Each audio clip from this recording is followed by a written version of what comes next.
எல்லாரும் எப்படி இருக்கீங்க? நல்லா இருக்கீங்களா? இது உங்கள் ரெஸ்லிங் கிங் தமிழ். நான் உங்கள் ரகுமான். இன்றைக்கி நம்ம சேனலில் பார்த்தீங்கன்னா WWE வந்து அடுத்ததாக சாட்டர்டே நைட் மெயின் ஈவெண்ட் அப்படிங்கிற ஷோ டிவியில் டெலிகாஸ்ட் பண்ண போகிறாங்க. அது எப்போ அப்படிங்கிறத பற்றி நம்ம பார்க்க போகிறோம்.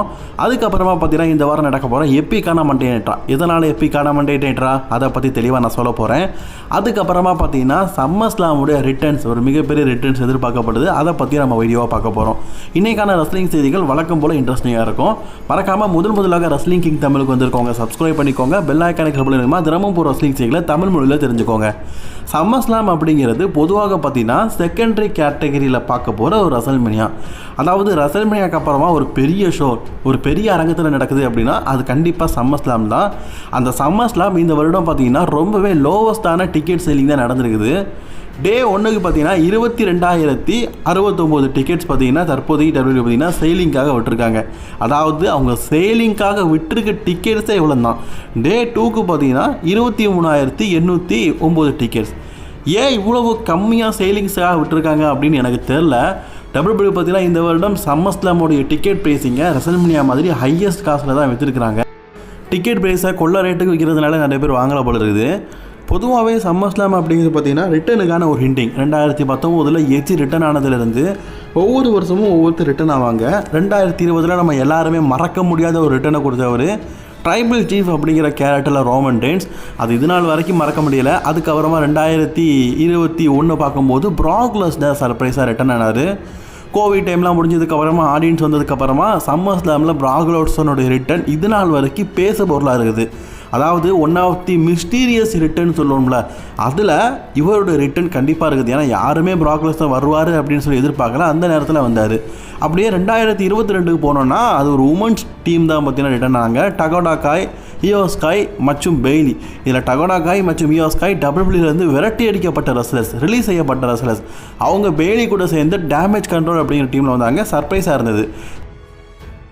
சரி, 2023 பக்கம் போனோன்னா அதில் ஒரு மிகப்பெரிய ரிட்டனாக வந்தது ஜிம்மி ஊசோ. ஜிம்மி ஊசோ வந்து அவருடைய பிரதரான ஜே ஊசோவே அட்டாக் பண்ணியிருப்பார். உண்மையிலேயே மிஸ்டீரியஸ் அட்டாக்கில் இதை நம்ம நிறைய டைம் சொல்லியிருக்கிறோம். இதுவும் உண்மையிலேயே இது நாள் வரைக்கும் பார்க்கும்போது என்னடா ட்வின் பிரதரையும் அட்டாக் பண்ணியிருக்காரு அப்படிங்கிற மாதிரி பார்க்கும்போது தோணும். 2024 அப்படிங்கிறது நம்ம யாருமே மறக்க முடியாத ஒரு ரிட்டன். OTC ரோமன் ரெயின்ஸோட ரிட்டன். ரெசல்மேனியாவில் டைட்டில் தோற்றதுக்கப்புறமா பார்த்தீங்கன்னா சர்ப்ரைஸாக அந்த இடத்துல ரிட்டன் ஆகிருப்பார். அதுதான் இது நாள் வரைக்கும் ஷாக்கிங்கான ரிட்டனில் நிறைய பேருக்கு ஃபேவரட்டான ஒரு விஷயமா இருக்குது. அப்படியே லாஸ்ட் இயரை பார்க்கும்போது லாஸ்ட் இயர் 2 ரிட்டன். ஒன்று beast in corner Brock Lesnar return, இன்னொன்று செத் ஃப்ரீக்கிங் ராலன்ஸோட ரிட்டன். செத் ராலன்ஸ் பார்த்தீங்கன்னா காலில் இன்ஜுரி ஆயிடுச்சு, அவரால் நடக்க முடியாது அப்படின்னு ஒரு ட்ராமாவை போட்டுட்டாங்க. அதனால் அவர் வருவார்னு சொல்லிட்டு யாருமே எதிர்பார்க்கல. பட் ஆனால் தலைவன் பார்த்தீங்கன்னா சர்ப்ரைஸாக வந்தது மட்டும் இல்லாமல் ஹெவிவெயிட் சாம்பியனாக இருப்பார். ப்ராக் லெஸ்னர் ரிட்டன் யாருமே கணிக்க முடியல. பிகாஸ் அந்த மனுஷன் பார்த்தீங்கன்னா ஒரு மிகப்பெரிய கேஸில் WWEல இருந்தார். அவரெல்லாம் இதுக்கப்புறமா WWE பக்கம் வரமாட்டாருன்னு எதிர்பார்த்தோம். ஆனால் ப்ராக் லெஸ்னர் ரிட்டன் உண்மையிலேயே ஐகானிக்கான சர்ப்ரைஸ் ரிட்டனாக இருந்தது. அதனால தான் சம்மர்ஸ்லாமை பார்த்தீங்கன்னா ஒரு பெரிய லெவல் பேப்பரையும் நம்ம எதிர்பார்க்குறோம். அந்த வகையில் இந்த 2026 சம்மர்ஸ்லாம் அப்படிங்கிறது நிறைய ரிட்டனுக்காக காத்துட்டு இருக்குது. ராண்டி ஆர்டனுடைய ரிட்டர்ன்லாம் பார்த்தீங்கன்னா பெருசாக கொடுப்பாங்க அப்படிங்கிற நம்பிக்கை இருக்குது. நம்பிக்கை மட்டும்தான் இருக்குது. ஆனால் அவங்க எப்படி கொடுக்க போகிறாங்கன்னு தெரில. ராண்டி ஆர்டனுடைய ரிட்டர்ன் 2026 மக்கள் மத்தியில் பெருசாக எதிர்பார்ப்பில் இருக்க ஒரு ரிட்டர்ன் அப்படின்னே சொல்லலாம். சரி, 2026 யாரெல்லாம் ரிட்டர்ன் ஆகிறா அப்படிங்கிறத வெயிட் பண்ணி பார்க்கலாம். WWE பார்த்தீங்கன்னா அடுத்ததாக பார்த்தீங்கன்னா சாட்டர்டே நைட் மெயின் ஈவெண்ட் அப்படிங்கிற ஷோவை ஜூலை 18, அதாவது இந்த வாரம் நடக்க போகிற ஞாயிற்றுக்கிழமை பார்த்தீங்கன்னா டெலிகாஸ்ட் பண்ணுறாங்க. கரெக்டாக இன்னும் 7 நாள் இருக்குது. இதுக்காக WWE பார்த்தீங்கன்னா 30% டிக்கெட்டை குறைச்சிருக்கிறாங்க. ஒருங்க டிக்கெட் சேல் ஆகலை போடுது. ஆமாம், சும்மா கொள்ள ரேட்லேயே விற்றா எப்படி தான் டிக்கெட் ஃபுல்லாக சேல் ஆகும். இப்போ டோட்டலி பார்த்தீங்கன்னா 3 மேட்சாக கன்ஃபார்ம் பண்ணியிருக்கிறாங்க. உங்களுக்கு தெரிஞ்ச விஷயம் தான், சாட்டர்டே மெயின் ஈவெண்ட்டை பார்த்தீங்கன்னா டிவி ரைட்ஸுக்கு உட்பட்டது. நெட்ஃப்ளிக்ஸில் டெலிகாஸ்ட் பண்ண மாட்டாங்க. அஃபிஷியலி பார்த்தீங்கன்னா அதிகாரப்பூர்வமாக நம்ம இந்தியாவில் பார்த்தீங்கன்னா சோனி ஸ்போர்ட்ஸ் நெட்வொர்க் தான் ஜூலை 19 கரெக்டாக இந்த வாரம் ஞாயிற்றுக்கிழமை பார்த்தீங்கன்னா டெலிகாஸ்ட் பண்ண போகிறாங்க. அங்கே ஜூலை 18, நமக்கு ஜூலை 19 காலையில் 5:30 மணிக்கு பார்த்தீங்கன்னா சோனி ஸ்போர்ட்ஸ் நெட்வொர்க்குடைய அனைத்து சேனல்களையும் போடுறாங்க. அதுலேயும் தமிழில் டெலிகாஸ்ட் பண்ணுறாங்க. யாராவது ஒருத்தங்க, அதாவது 2 நாளாக பார்த்தீங்கன்னா டிவியில் WWE பார்க்கணுப்பா அப்படின்னு சொல்லிட்டு ஆசைப்படுவீங்களா, அப்படிப்பட்டவங்க சாட்டர்டே மெயின் ஈவெண்ட்டை பார்த்தீங்கன்னா இந்த வாரம் நடக்க போகிற ஞாயிற்றுக்கிழமை பாருங்கள். பெரிய பெரிய மேட்ச் இல்லாட்டாலும் பங்கு கோடி ரோட்ஸான முக்கியமான ரெஸ்லர்ஸ் இருக்கிறதால கண்டிப்பாக நல்லா இருக்குன்னு எதிர்பார்க்கலாம். கடைசியாக இந்த வாரம் நடக்க போகிற மண்டே நைட்டால் என்னென்னலாம் கன்ஃபார்ம் பண்ணிக்கிறாங்க அப்படிங்கிறத பற்றி பார்க்கலாம். இந்த வாரம் நடக்க போகிற மண்டே நைட்டா ஐகானிக்கான ஒரு மிகப்பெரிய மண்டே நைட்டா அப்படின்னு சொல்லியிருக்கிறாங்க. முதல்ல பார்த்தீங்கன்னா மிகப்பெரிய ரிட்டன் அப்படின்னு சொல்லும் போதே நீங்கள் கணிச்சிருப்பீங்க ப்ராக் லெஸ்னருடைய ரிட்டன். ப்ராக் லெஸ்னர் பார்த்தீங்கன்னா இந்த வாரம் நடக்க போகிற மண்டே நைட்ராக்கு ரிட்டன் ஆகிறாரு. ரிட்டன் ஆகி அவர் பார்த்தீங்கன்னா என்ன பேச போகிறாரு அப்படிங்கிறத வெயிட் பண்ணி பார்ப்போம். மேக்ஸிமம் ஓபாஃபுமை பற்றி தான் பேசுவார். இரண்டாவதாக அவங்க என்ன சொல்லியிருக்கிறாங்கன்னா OTC Roman Reigns on the Monday night raw. நான் இதனால தான் சொன்னேன், ப்ராக் லெஸ்னர் ரோமன் ரெயின்ஸ் ரெண்டு பெரிய துருவங்கள் ஒரே வீக்லி ஷோக்கு வராங்கன்னா அதுதான் இருக்கிறதுலே ஒரு எப்பிக்கான ஷோ. இந்த வாரம் நடக்க போகிற மண்டே நைட்டால் ரோமன் ரெயின்ஸ் மற்றும் ப்ராக் லெஸ்னர் இவங்க ரெண்டு பேருமே பார்த்தீங்கன்னா இந்த வாரம் நடக்க போகிற மண்டே நைட்டால் இருக்கிறாங்க. ஸோ மறக்காமல் நாளைக்கு டெலிகாஸ்ட் பண்ண போகிற மண்டே நைட்டாவை நீங்கள் மிஸ் பண்ணாமல் பாருங்கள். பிகாஸ் அந்த போஸ்டரை பார்த்தாலே தெரியும். அந்த போஸ்டர் பாருங்கள், Jacob Fatu, Seth Rollins, Brock Lesnar, Roman Reigns, Oba, பென்டான்னு சொல்லிட்டு பெரிய பெரிய ரெஸ்லர்ஸோடைய கவர் பேஜாக தான் ரிலீஸ் பண்ணியிருக்கிறாங்க. அது மட்டும் இல்லாமல் இன்னொரு விஷயத்த சொல்லியிருக்கிறாங்க.